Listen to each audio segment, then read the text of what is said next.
Hello guys, what's up? I hope you are doing fine. This is me, Mir Wahid, and today I am going to teach you the most important session of our JKS 2023 current affair. ये environment का current affair रहेगा, आपको series में रहेगा ये, जैसे कि lecture 1 आ जाएगा, लेक्चर 2, लेक्चर 3, लेक्चर 4, इस तरीके से आपको इकोलॉजी इन्वायरमेंट। तो पहले हम इकोलॉजी इन्वायरमेंट कवर करेंगे, जो ही एक ख़त्म हो जाएगा उसके बाद हम आ जाएगा इंटरनेशनल रिलेशंस पे, क्योंकि इकोलॉजी इन्वायरमेंट में अगर आपको 20 क्वेश्चंस आ जाते हैं, जेकेएस में 20 क्वेश्चंस आ जाएंगे या 15 क्वेश्चंस आ जाएंगे, उसमें से आपको सारे क्वेश्चंस, मैक्सिमम क्वेश्चंस जो होंगे 15 में से, अगर 15 क्वेश्चंस आ जाए 15 में से आपको 12 क्वेश्चंस करंट अफेयर में जो हो रहे होते हैं वही आपको पूछा जाएगा। ठीक है, तो ये इसमें आपको एक पॉइंट याद रखना, इसलिए मैंने इकोलॉजी इन्वायरमेंट पहले उठाया। अगर आप ये सीरीज़ कंटिन्यू देखोगे, इस पीडीएफ को बार बार नज़र मारोगे, आपके सारे क्वेश्चंस मिल जाएंगे। फिर अगर आपने करंट अफेयर पढ़ा भी नहीं होगा पहले, कोई इशू नहीं है, आपके सारी चीज़ें कवर हो जाएंगी इसके थ्रू।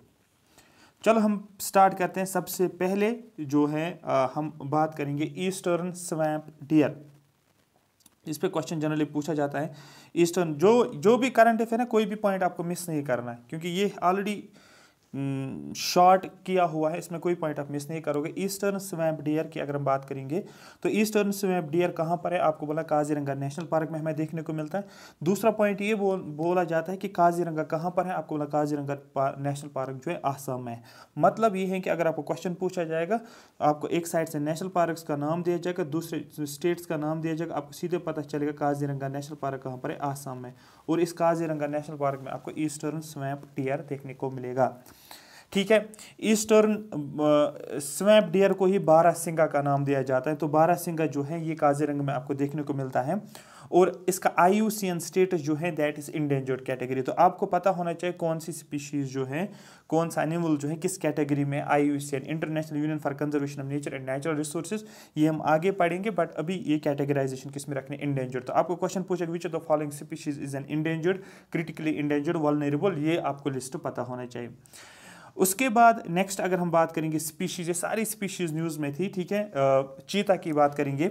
चीता को अगर हम बात करेंगे, हमारे पास cheetah is one of the oldest of the big cat species, ये ओल्डेस्ट कैट स्पीशीज हैं। और चीता को बोला जाता है world's fast land mammal, land के ऊपर सबसे तेज़ जो चल रहा है मैमल वो है, ठीक है, वर्ल्ड में वो चीता है। और अफ्रीकन चीता की अगर बात करेंगे, दो टाइप से चीताज के, एक है अफ्रीकन चीता, दूसरा है एशियाटिक चीता। अफ्रीकन चीता की बात करेंगे, ये किस कैटेगरी में आता है, वल्नरेबल कैटेगरी में आ जाता है। ठीक है, एक हमारे पास होता है क्रिटिकली इंडेंजर्ड, ठीक है, क्रिटिकली इंडेंजर्ड CE होता है, इंडेंजर्ड EN होता है इंडेंजर्ड, और VU होता है वल्नरेबल। तो अफ्रीकन चीता जो है ये वल्नरेबल कैटेगरी में है। और अगर आपको कंपैरिजन करना पड़ेगा अफ्रीकन चीता और एशियाटिक चीता में, तो अफ्रीकन चीता जो है ये इसका साइज बड़ा होता है as compare to Asiatic cheetah.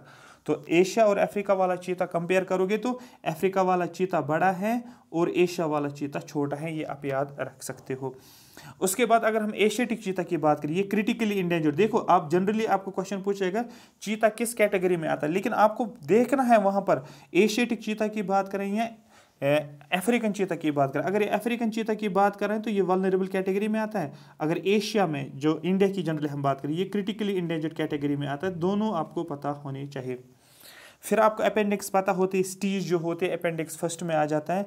और only few left in Iran, ये एशियाटिक चीता जो है ये कुछ ही बचे हुए हैं जो कि हमें ईरान में देखने को मिलता है। ठीक है, स्लाइटली स्मॉलर, ये छोटा है। अगर हम कंपैरिजन करेंगे अफ्रीकन चीता के साथ एशियाटिक चीता को, तो एशियाटिक चीता जो है ये स्मॉल है और अफ्रीकन चीता बड़ा है। सिलेंडर देंदा और पतला है, पतला आप बोल सकते हो किससे,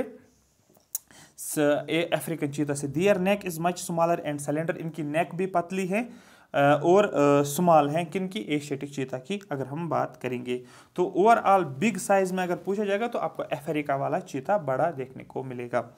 उसके बाद जो है चीता रीइंट्रोडक्शन प्रोजेक्ट की बात करेंगे, ये आप गारंटी लिखोगे, ये गारंटी यहाँ पर 5 स्टार वाला 2023 प्री में आपको डायरेक्ट आपको इस पे क्वेश्चन मिलेगा डायरेक्ट। ये पहले ही नोट करके रखो, क्योंकि इसमें हमें नेशनल पार्क्स कुछ है इसमें जानना है। Government is preparing to translocate the first batch of 8 from South Africa and Namibia to Kano National Park in Madhya Pradesh. Government जो है वो प्रेपरेशन कर रहा है, ठीक है। अभी तो ये पहुंच गए हैं, बट जिस टाइम ये न्यूज़ आई थी ये उस टाइम की है कि 8 चीताज को जो है साउथ अफ्रीका से, ठीक है, साउथ अफ्रीका कॉन्टिनेंट से, साउथ अफ्रीका के किस कॉन्टिनेंट से, नमीबिया से, ठीक है, किस पार्ट से, नमीबिया से, कहाँ पर लेकर आएंगे इनको कनो नेशनल पार्क से। ट्रांसलोकेट का मतलब जो यहाँ पर चीताज होंगे, कहाँ पर, नमीबिया में जो चीताज होंगे उनको लेकर आएंगे और कहाँ पर, कनो नेशनल पार्क में। तो इनको जो है ट्रांसलोकेट किया जाएगा, जिस लोकेशन में थे उनको दूसरी जगह पर लेकर आएंगे। और क्वेश्चन आपका डायरेक्ट ये बनेगा, कनऊ नेशनल पार्क जो है ये कहाँ पर, ये मध्य प्रदेश में। और आपको डायरेक्ट क्वेश्चन पूछा जाएगा कनऊ नेशनल पार्क कहाँ पर है, आपको बोला मध्य प्रदेश में। और आपको पूछा जाएगा नमीबिया, आपको मैप में आपका इसको लोकेट करना है कि मैप में नमीबिया कहाँ पर है, क्योंकि अगर न्यूज़ में आया तो पूछा जाएगा। या ये क्वेश्चन पूछा जाएगा आपको कि रिसेंटली गवर्नमेंट ऑफ इंडिया ने क्या किया है, चीता को इंट्रोड्यूस किया है इन कनऊ नेशनल पार्क। उन चीताज को कहाँ से लेकर आए, आपको बोला नमीबिया से उनको लेकर आए हैं, ठीक है। इसके रिलेटेड क्या हुआ है, in this regard ministry of environment has launched an action plan for introduction of चीता इन इंडिया। डेफिनेटली मिनिस्ट्री ने क्या किया, एक प्रोजेक्ट लॉन्च किया है, ठीक है, एक प्लान लॉन्च किया जिसको बोलते हैं हम एक्शन प्लान। किसके रिलेटेड, चीता को इंट्रोड्यूस करने के लिए इंडिया में। Under which 50 of these big cats, in 50 cats को लाया जाएगा आने वाले 5 सालों में। 50 कैट्स हमें लाने पड़ेंगे, अफ्रीका से हम लेकर आएंगे। और इसी के रिलेटेड मिनिस्ट्री ऑफ एनवायरनमेंट ने क्या किया है, एक एक्शन प्लान इंट्रोड्यूस किया है। The action plan was introduced at the 9th meeting of national tiger conservation authority. ये एक्शन प्लान जो है, कौन सा, जो action plan for introduction of चीता इन इंडिया, इसको 19th मीटिंग जो थी नेशनल टाइगर कंजर्वेशन अथॉरिटी। आपको national tiger conservation authority detail में पता होना चाहिए, क्वेश्चन पूछा जाता है इसका अप्रूवल किए, किन की चीज़ों का अप्रूवल देता है, क्या है, लेकिन वो स्टैटिक पोर्शन आपका बनता है। यहाँ पर वो चीज़ हम डिस्कस नहीं करेंगे, हम सिर्फ करंट में क्या चल रहा है वही हम देखेंगे। Other sites recommended for holding and conservation of breeding of चीतास, कौन कौन से बाकी साइट्स को भी रिकमेंड किया गया है जहाँ पर हम चीता की ब्रीडिंग कर सकते हैं इंडिया के अंदर, ठीक है, वो हम देखेंगे। यहाँ पर मध्य प्रदेश में एक वाइल्ड लाइफ सेंचुरी जिसको बोला जाता है नूरादही नेशनल पार्क। अब देखो आपको क्वेश्चन कैसे बनेगा, ये नहीं आपको ये नहीं पूछा अगर आपको ये नहीं पूछा जाएगा कि कौन कौन से ब्रीडिंग साइट्स है, बट इतना पूछा जाएगा आपको, ये बताओ नूरादही जो है, नूरादही वाइल्ड लाइफ सेंचुरी कहाँ पर है, आपको बोलना है एमपी में। और आपको अभी मैंने बोला है एमपी में, और क्या है, कनऊ नेशनल पार्क भी मैंने आपको बोला है। दूसरा गांधे सागर वाइल्ड लाइफ सेंचुरी, गांधे और सागर को जोड़ना है, गांधे सागर वाइल्ड लाइफ सेंचुरी ये भी एमपी में है। तो दैट मीन जनरली जो ब्रीडिंग ग्राउंड ऑफ चीताज हमें देखने को मिलता है वो हमें एमपी में देखने को मिलता है। तो तीनों के तीन आपको याद होने चाहिए, क्योंकि फिर आपको याद अलग से नहीं करना है कि एमपी में कौन कौन से नेशनल पार्क हैं, कौन कौन से वाइल्ड लाइफ सेंचुरीज है, ठीक है।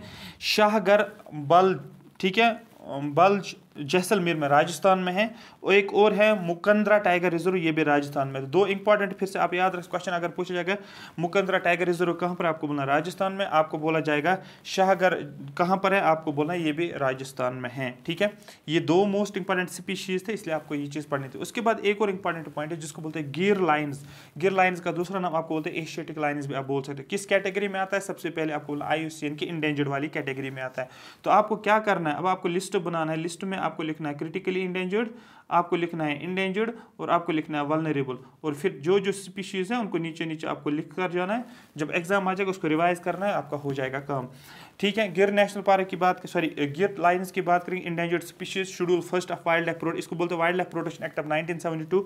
देखो JKPSC का ये भी एक ये रहता है कि क्वेश्चन आपको पूछा जाएगा कि ये जो है गिर लाइन जो है ये किस एक्ट में हम डालते हैं, किस शेड्यूल फर्स्ट में आता है, शेड्यूल सेकंड में, शेड्यूल थर्ड में। आपको बोला शेड्यूल फर्स्ट में आता है, मतलब इसकी प्रोटेक्शन जो है वो काफ़ी ज़्यादा प्रोटेक्शन इसको दी जाते हैं। तो वाइल्ड लाइफ प्रोटेक्शन कब लाया गया है, वाइल्ड लाइफ प्रोटेक्शन एक्ट लाया गया है 1972 में, ठीक है। अपेंडिक्स किस में आता है, अपेंडिक्स फर्स्ट जो स्टीज का अपेंडिक्स होता है। देखो शेड्यूल होते हैं वाइल्ड लाइफ प्रोटेक्शन एक्ट के, और जो कैटेगरी जो होती है इंडेंजर्ड वल्नरेबल वो IUCN क्या होता है, और अपेंडिक्स होता है स्टीज का, ठीक है। Population is limited only to 5 protect areas in Gujarat. जो गियर लाइन जो है, जनरली आपको क्वेश्चन पूछेगा गियर लाइन्स आपको कहाँ पर देखने को मिलेगा, आपको बोला सीधे डायरेक्ट गुजरात में आपको देखने को मिलेगा।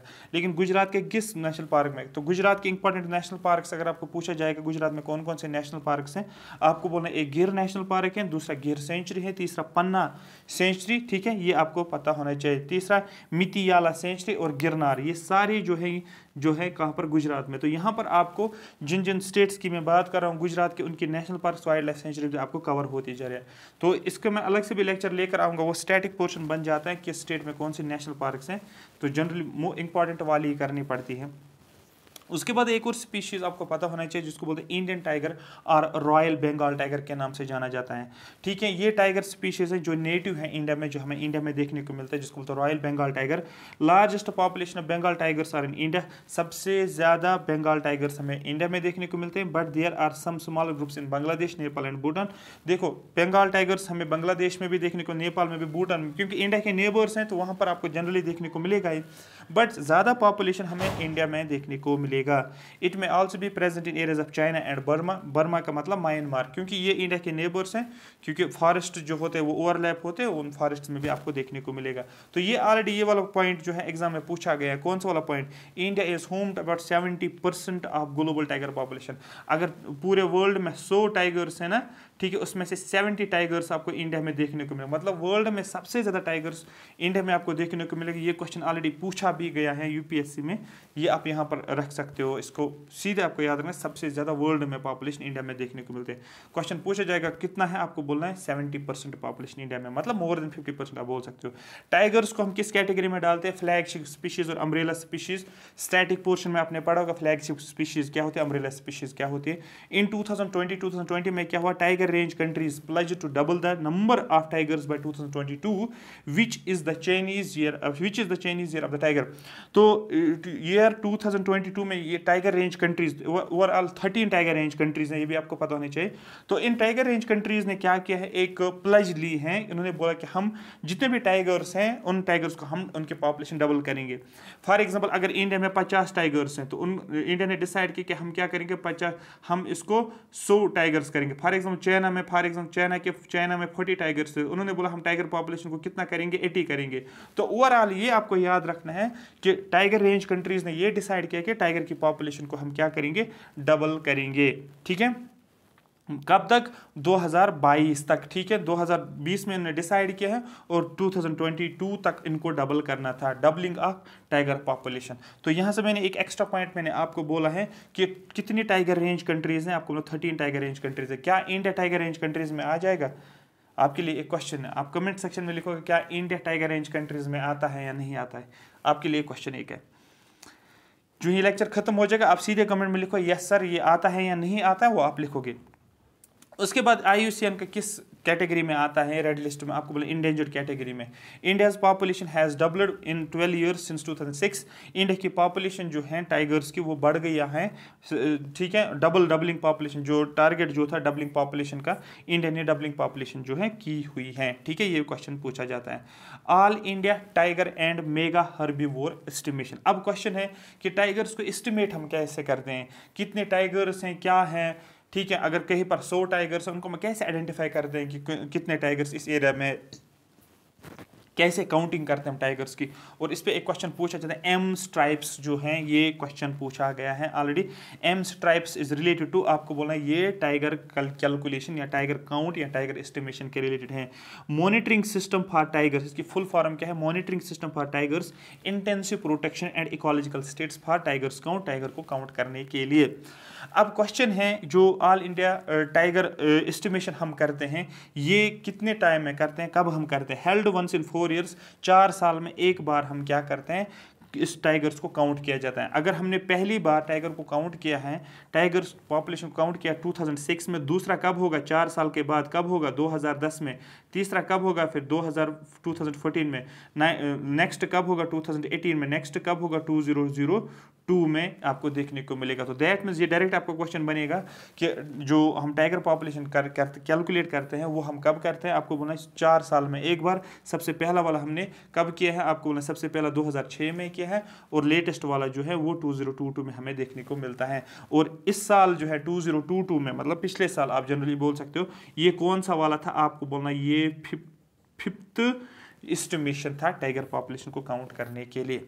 13 टाइगर रेंज कंट्रीज में कौन कौन सा आता है, ये सारी चीज़ें आपको पता होनी चाहिए, तभी आप बोलोगे कि हम एक कॉम्प्रहेंसिव तैयारी कर रहे हैं। ठीक है, अगर आप टाइगर्स की पॉपुलेशन पढ़ रहे हो, काउंट भी पता होना चाहिए, टाइगर रेंज कंट्रीज भी पता होनी चाहिए, गवर्नमेंट ने कौन कौन से स्टेप्स लिए वो भी पता होना चाहिए, तब एक कॉम्प्रहेंसिव आप बोल सकते हो हमारा टॉपिक कवर है। मेंस में भी लिख सकते हो, और दूसरा है कि प्री में आपको कोई डर वर नहीं रहेगा। 13 टाइगर रेंज कंट्रीज मैंने ऑलरेडी हाईलाइट किया, इंडिया 13 टाइगर रेंज कंट्रीज में है। ठीक है, इसमें आप अगर इंडिया के नेबर्स देखोगे, यस बांग्लादेश है, भूटान है, चाइना है, म्यांमार है, नेपाल है, ये इंडिया के नेबर्स हैं जो कि टाइगर रेंज कंट्रीज में आते हैं। इसमें पाकिस्तान नहीं है, ये आपको याद रखना है। इसमें श्रीलंका नहीं है, ये भी आपको याद रखना है। इसमें हाँ, इसमें अफगानिस्तान नहीं है, वो भी आपको पता होना चाहिए। ठीक है, तो हो गए इंडिया के नेबरिंग कंट्रीज में कितने हैं, 1 2 3 4 5 तो नेबरिंग कंट्रीज हैं, तो इजीली याद हो जाएगा। फिर आपका साउथ एशिया की आप बात करो, साउथ एशिया की बात करेंगे, मलेशिया साउथ एशिया में, इंडोनेशिया, लाओस, यहाँ पर थाईलैंड और वियतनाम, ये एक कैटेगरी में आता है। और आप रखोगे याद किस में, जो एशिया का नॉर्थ वाला पोर्शन जो वो कौन सा, आप बोलोगे एशिया भी इसमें आ जाता है। तो ये 13 टाइगर रेंज कंट्रीज, इसमें ज़्यादा मोटा यही रखना है याद, इंडिया 13 टाइगर रेंज कंट्रीज में आता है। डेफिनेटली अगर इंडिया 13 टाइगर रेंज कंट्रीज में तो आ ही जाएगा, क्योंकि यहाँ पर वर्ल्ड की सबसे ज़्यादा पॉपुलेशन तो इंडिया में ही है टाइगर्स की, तो ये पता होना चाहिए। उसके बाद आगे अगर हम करेंगे according to the saint Petersburg declaration, अगर हम एक डिक्लेरेशन की गई जिसको बोलते हैं सेंट पीटर्सबर्ग डिक्लेरेशन, आपको क्वेश्चन बनेगा saint Petersburg declaration recently seen in the news is related to, आपको बोलना है conservation of tigers, tiger conservation के रिलेटेड है। तो ये saint Petersburg declaration on tiger conservation जो 2010 में आया है। ठीक है, इसमें क्या बताया गया, इस डिक्लेरेशन में क्या डिसाइड किया है इन टाइगर रेंज कंट्रीज ने, टीआरसी का मतलब tiger range countries agree to global tiger recovery program. इन्होंने बोला कि हम क्या करेंगे, टाइगर्स को रिकवर करेंगे, which envisages doubling the wild tiger population by 2022। और इन्होंने क्या डिसाइड किया कि हम क्या करेंगे, हम टाइगर की पॉपुलेशन को डबल करेंगे। आई होप ये बात आपको पूरी की पूरी समझ है। क्वेश्चन पूछा जाएगा आपको कि टाइगर पॉपुलेशन को डबल करने के लिए कौन सा ईयर दिया गया, कब तक हमें टाइगर पॉपुलेशन को डबल करना था, आपको बोलना ईयर 2022 तक। उसके बाद अगर हम आगे चलेंगे, ग्लोबल टाइगर फोरम टाइगर के साथ रिलेटेड है क्या ये फोरम, ये हमें समझना है। The global tiger forum is the only international body, ये एक इंटर गवर्नमेंटल बॉडी है, जो भी कंट्रीज की गवर्नमेंट्स हैं उनकी एक इंटरनेशनल बॉडी है, established with members from willing countries to embark on a global campaign to pro tigers. ये इसमें ऐसे मेंबर्स आपको देखने को मिलेंगे जो विलिंग कंट्रीज हैं, जो सामने आएंगे और एक कैंपेन चलाएंगे ग्लोबल लेवल पे टाइगर्स को प्रोटेक्ट करने के लिए। इसको बोलते हैं हम ग्लोबल टाइगर फोरम की बात करेंगे, मतलब एक इंटरनेशनल ऑर्गेनाइजेशन है। क्वेश्चन पूछा जाएगा what are the steps taken by the government in order to protect the tigers, आप बोलोगे ग्लोबल टाइगर फोरम, आप इजीली लिख सकते हो। कंजर्वेशन में आप अगर एक्सप्लेन करना होगा, मेंस में लिखना होगा, या ऐसे में भी आप लिख सकते हो। ठीक है, पॉपुलेशन को कंजर्व कैसे किया जाता है एनिमल्स के, आप टाइगर्स को एक्सप्लेन कर। इट वाज फॉर्म्ड इन 1993, इसकी फॉर्मेशन जो हुई है 1993 में on recommendations from an international symposium, किस की रिकमेंडेशंस पे, international symposium on tiger conservation at New Delhi. और ये जो है ग्लोबल टाइगर फोरम, इसके लोकेशन न्यू दिल्ली इंडिया में देखने को मिलेगा। ऐसे आपको करंट अफेयर पढ़ना है, ना कि आप ऊपर ऊपर जाओगे, क्योंकि अगर आप देखोगे पिछले साल का या उससे पिछले साल के, पिछले 2 सालों से बहुत ज़्यादा करंट अफेयर जो है वो टिपिकल डाला जाता है, उसमें आपको कॉम्प्रहेंसिव कवरेज की ज़रूरत है। उसके बाद अगर हम बात करेंगे next, that is whale shark की बात करेंगे, लार्जेस्ट फिश स्पीशीज में सबसे बड़ी स्पीशीज हो दैट इज़ व्हेल शार्क। इसकी लोकेशन कहाँ पर है, कहाँ पर ये ज़्यादा पाया जाता है, ट्रॉपिकल ओशंस में, जो भी ट्रॉपिकल जितने भी ओशंस हैं, लेकिन ट्रॉपिकल रीजन्स में हमें देखने को मिलता है। अगर हम इंडिया की बात करेंगे, व्हेल शार्क हमें कहाँ पर देखने को मिलती है, Gujarat has a maximum density of whale shark. Gujarat वाले रीजन में अगर जाओगे, वहाँ का जो पानी है, वहाँ का जो आप अरेबियन सी वाला पोर्शन आप उस साइड देखने को मिलेगा गुजरात में, अगर आपको पता होगा ऐसे तो ये इस साइड में आपको क्या देखने को मिलेगा, आपको ज़्यादातर देखने को मिलेगा व्हेल शार्क गुजरात में देखने को मिलेगा। अगर पूरे इंडो पैसिफिक रीजन में अगर देखने को मिलेगा तो गुजरात में सबसे ज़्यादा देखने को मिलेगा। The presence of whale shark indicates the availability of planktons and the overall health of the ocean. अब जिस भी रीजन में आपको व्हेल शार्क देखने को मिलेगा, उस रीजन में आपको क्या पता चलता है, ये पता चलता है कि प्लैंक्टन जो है, जो स्मॉल फिशेस होती है, ठीक है, एक होता है फाइटोप्लैंक्टन, दूसरा जू प्लैंक्टन। तो जू प्लैंक्टन आपको ज़्यादातर देखने को मिलेगा, जिसकी वजह से जिससे क्या पता चलता है कि इस ओशन की हेल्थ जो है वो ओशन जो है वो हेल्दी ओशन कंसिडर किया जाता है। तो इसीलिए इस प्लैंक्टन्स जितने ज़्यादा होते हैं इसी हिसाब से हम बोलते हैं यहाँ पर प्रेजेंस ऑफ व्हेल शार्क भी हमें ज़्यादा देखने को मिलती है। The whale shark likely the world second largest fish, इसको वर्ल्ड की सबसे सेकंड लार्जेस्ट फिश कंसिडर किया जाता है। The basking shark is a filter feeder, that is the feed of planktons. इनको फिल्टर फीडर्स के नाम से जाना जाता है, मतलब ये ऐसे फीडर्स होते हैं जो प्लैंक्टन्स को खाते हैं, इसलिए इनको फिल्टर फीडर्स के नाम से। क्वेश्चन पूछा जाएगा फिल्टर फीडर का मतलब क्या होता है, मतलब ऐसी फिश जो प्लैंक्टन्स के ऊपर डिपेंड रहते हैं, जो प्लैंक्टन्स को खाती है। अब IUCN कैटेगरी की अगर बात करेंगे, इंडेंजर्ड कैटेगरी में आते हैं। स्टीज का अपेंडिक्स सेकंड, यहाँ पर अपेंडिक्स फर्स्ट नहीं है, जैसे कि टाइगर की हमने बात की थी वहाँ पर अपेंडिक्स फर्स्ट था। और वाइल्ड लाइफ प्रोटेक्शन एक्ट जो है 1972 किस शेड्यूल में आता है, शेड्यूल फर्स्ट में। तो यहाँ पर इसमें आपको ट्रैप हो सकता है अगर वो ज़्यादा टिपिकल बनाएंगे। जनरली हम क्या करते हैं कि व्हेल शार्क हैं इंडेंजर्ड, तो हम अपेंडिक्स फर्स्ट में रखेंगे नहीं, ये अपेंडिक्स सेकंड है, इसलिए यहाँ पर मैंने इसको लेकर आया हूँ।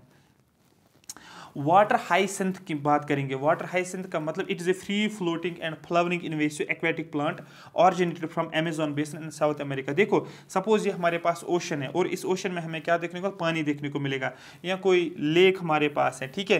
तो अब हमें यहाँ पर क्या देखने को मिलेगा, यहाँ पर कुछ प्लांट्स आपको देखने को मिलेंगे, ऐसे ऐसे ग्रो हो रहे हैं सरफेस के ऊपर, जैसे लोट्स होता है, इसी तरीके से ये आपको देखने को मिलेगा। तो ये फ्री फ्लोटिंग होता है, ये फ्लोट करता है पानी के ऊपर, इसके फ्लावर्स भी होते हैं, इसको बोलते हैं इन्वेसिव स्पीशीज होता है, ठीक है। ये इस एरिया को क्या करता है, इन्वेड करता है, इस एरिया को कवर कर लेता है, ठीक है। समझ आ रही बात। तो क्वेश्चन पूछ जाएगा water hyacinth is a plant और एनिमल। आपको बोला वाटर हाइसिंथ एक प्लांट होता है, ये पानी में होता है और जो इन्वेसिव कैटेगरी में आता है। आपको इन्वेसिव स्पीशीज के बारे में आपको पता होना चाहिए। It has spread mainly to the tropics and subtropics, ये फैलता गया ओशंस में, ट्रॉपिक और सब ट्रॉपिक एरिया उसने कवर कर लिया है।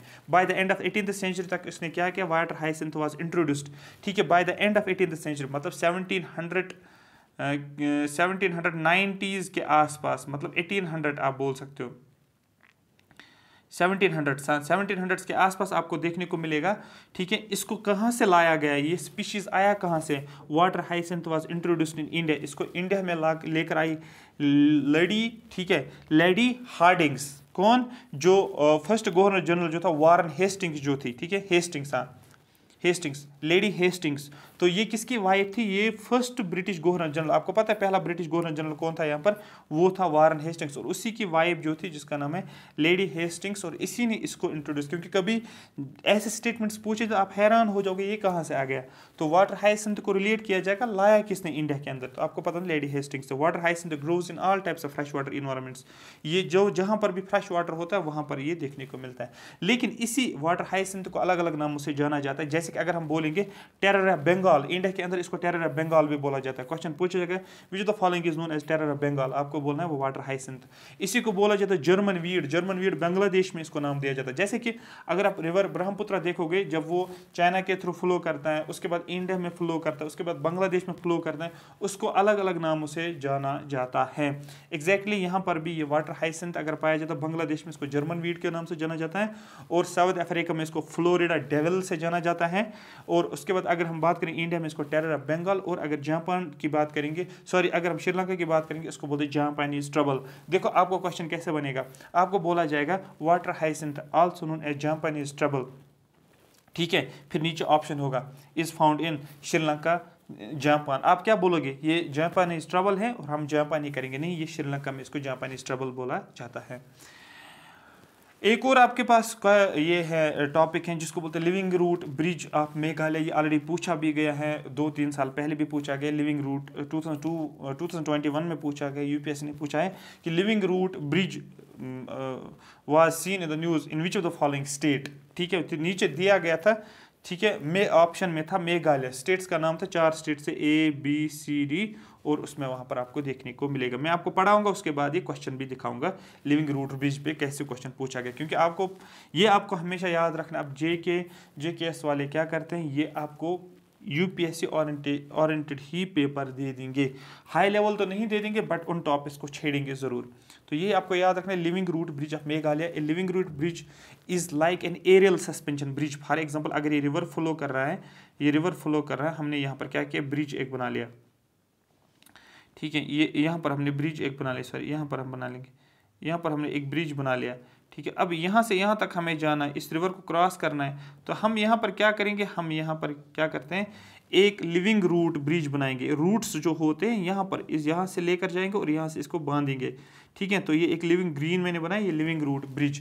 ये क्या होता है, ये सस्पेंशन ब्रिज होता है, suspension aerial bridge formed by weaving and manipulating the pliable roots of rubber fig tree. अब इस ब्रिज को कहाँ से बनाया जाता है, जो रूट्स होते हैं रबर फिग ट्री के, उन्हीं रूट्स को क्या किया जाता है, वीविंग, बांधा जाता है, ठीक है। ये एक रूट लिया, इसको बांधा गया है, ऐसे ऐसे ऐसे मोटा मोटा मोटा मोटा बनाया गया और फिर इस ब्रिज को बनाया जाता है, ठीक है। अक्रॉस द स्ट्रीम, स्ट्रीम के अक्रॉस में, and allowing the root to strengthen over time. और उसके बाद क्या होता है, रूट ग्रो होता जाएगा और टाइम विद टाइम के साथ 1 साल 2 साल 3 साल रूट क्या होता है, वो स्ट्रॉन्ग होता जा रहा है और ये ब्रिज का काम करता है। आपको मैं बोलता हूँ 2 मिनट का वीडियो देख लेना, शॉर्ट वीडियो, लिखना living root bridge of Meghalaya, YouTube पे आपको सीधे दिखेगा, उसकी डायग्राम आपको माइंड में रहेगा। Such a bridge is locally called as Jingkieng Jri, ठीक है। जिंग किंग जेरी इसके नाम से जाना जाता है। क्वेश्चन पूछ सकते हैं, Jingkieng Jri is mostly found in which of the following state. आपको बोलना है, ये एक्चुअली बात कर रहा है लिविंग रूट ब्रिज की, ठीक है। रिसेंटली न्यूज में आया है, zoological survey of India has underlined some green rules for the living root bridge of Meghalaya, ठीक है। तो ज़ूलॉजिकल सर्वे ऑफ इंडिया ने कुछ गाइडलाइंस बनाए हैं related to living root bridge जो मेघालय में, to get UNESCO world heritage site है, सो दैट इसको एक यूनेस्को वर्ल्ड हेरिटेज साइट का टैग मिल जाएगा। लेकिन अभी इसको वर्ल्ड हेरिटेज साइट का टैग नहीं मिला है, ये आपको याद रखना है। लेकिन अभी ज़ूलॉजिकल सर्वे ऑफ इंडिया ने कुछ रूल्स बनाए हैं सो दैट इसको ये टैग मिल जाए। तो अब मैं आपको क्वेश्चन दिखाऊंगा, कैसे क्वेश्चन पूछा गया था लिविंग रूट ब्रिज के ऊपर।